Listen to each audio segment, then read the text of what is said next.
Good day, everybody, and welcome to another edition of the Military and Foreign Affairs Network. I am your host, the voice of reason. Today, we are continuing our ongoing coverage of the war between the Russian Federation and Ukraine. Now, today, as I look at Reuters, there is some, I would say, deceptive information that is creating some sort of a false narrative. And I think this is an example of the continued reporting of the ongoing war. So the headlines, Reuters, Ukraine unit says Russian brigade flees Bakhmut outskirts. Ukraine unit says Russian brigade flees Bakhmut outskirts. Now, please understand, I am using a pro-Ukrainian map site that shows you where the fighting is taking place, who controls what. And mostly it's relatively accurate. It does tilt towards the Ukrainians, but that's what we're using. So I want to have a look at exactly what Reuters is talking about. So you have Bakhmut here. Bakhmut is essentially under the control of Russian forces. You have Russian airborne forces, Spetsnaz forces, and Wagner forces. Wagner is not the only unit in Bakhmut. There are other Russian units inside of Bakhmut and around Bakhmut as well. So again, Bakhmut is under the control of Russian forces.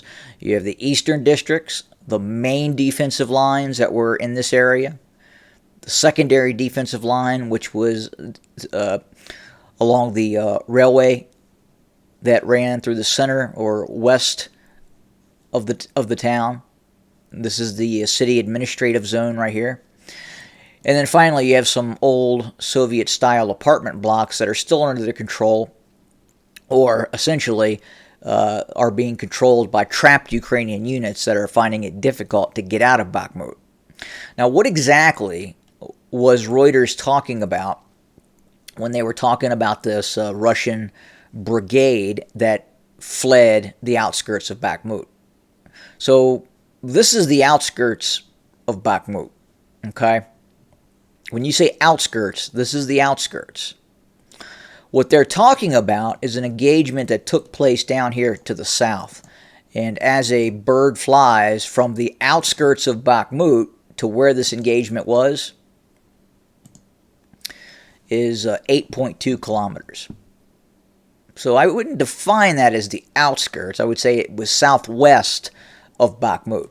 But what they're referring to is this unit right here, the 72nd Separate Motorized Rifle Brigade. Now, what happened was apparently a company-sized or possibly two company-sized elements of the Russian military pulled back from this tree line 1 kilometer back to this tree line right here. So, and we'll show you here on the map what it looked like. That was on May 7th.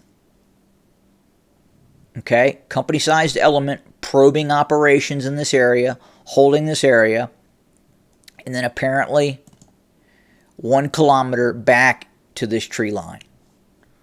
May 7th, May 10th. May 7th, May 10th.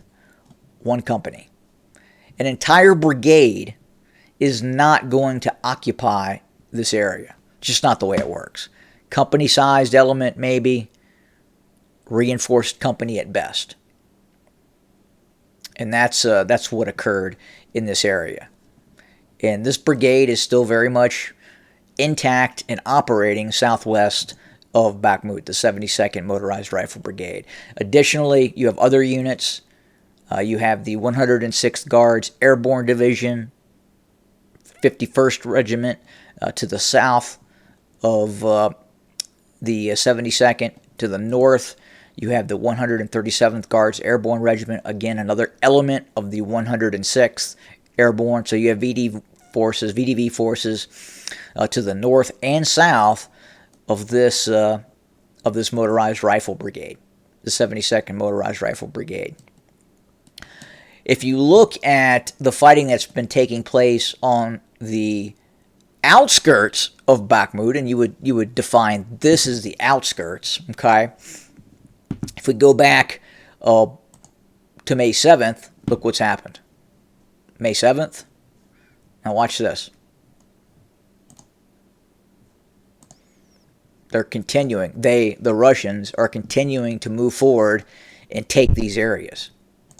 It's just what's happening. And again, this is a pro-Ukrainian site. And again, we're just reporting the facts of what's happening on the war. And then the narrative you get from Reuters is that the Russians are in some cases fleeing Bakhmut. And again, that's not what's happening. They're gaining ground. I'm just saying, okay? Now, yes, down here, they did. The Russians withdrew from this tree line, and we look at it here to here. It's 1 kilometer. And this happens. You have bounding overwatches. You conduct operations. You meet resistance, and then you do a tactical retreat. You back up. And that's what's happening. Now, additionally, we're now starting to hear that it's possible that political leadership in Kiev, namely the big man Zelensky, is rethinking the possible counteroffensive that we continue to hear about.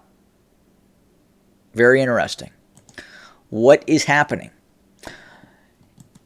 Has elements of the Ukrainian military informed Zelensky, hey, look, if we launch this operation, there is no guarantee of success.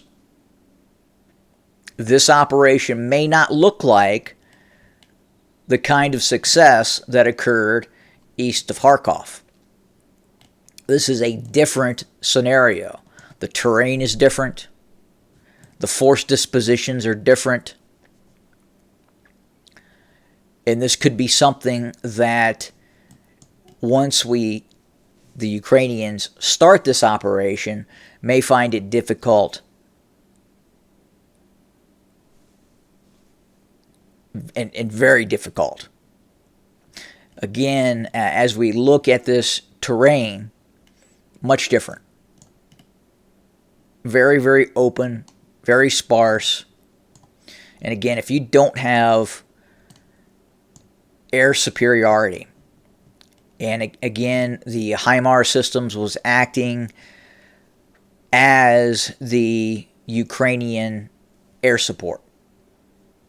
Western intel would identify Russian targets, and then the Ukrainians using those HIMARS systems would then attack those targets. Now, the problem is the accuracy of these HIMARS, as I've talked about from the previous video, has been reduced by Russian jamming. Now, the Russians are still flying their helicopter gunships, their Su-25, Su-24s, over these areas. And they're getting better at targeting Ukrainian forces with those 3,000-pound, 1,500-kilogram glide bombs. GLONASS guided glide bombs that are hitting Ukrainian targets. We know that they were used in Volhodar, in this area. We also know that these GLONASS glide bombs were used to great effectiveness on the eastern bank of the Dnieper River when Ukrainian units attempted to land, special operations forces attempted landing operations on the eastern bank of the Dnieper River.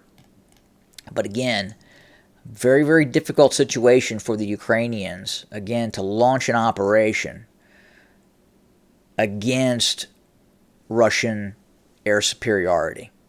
And the Russians have it. The Russians are going to be able to fly numerous sorties against whatever brigades the Ukrainians throw south.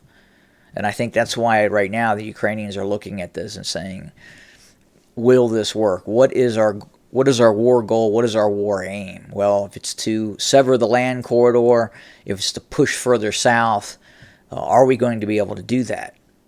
And I think certain battlefield commanders on the Ukrainian side that are operational near Orikhiv is telling the political leadership this could be very difficult. It's not going to look like what it looked like in Kharkov up here, the previous offensive.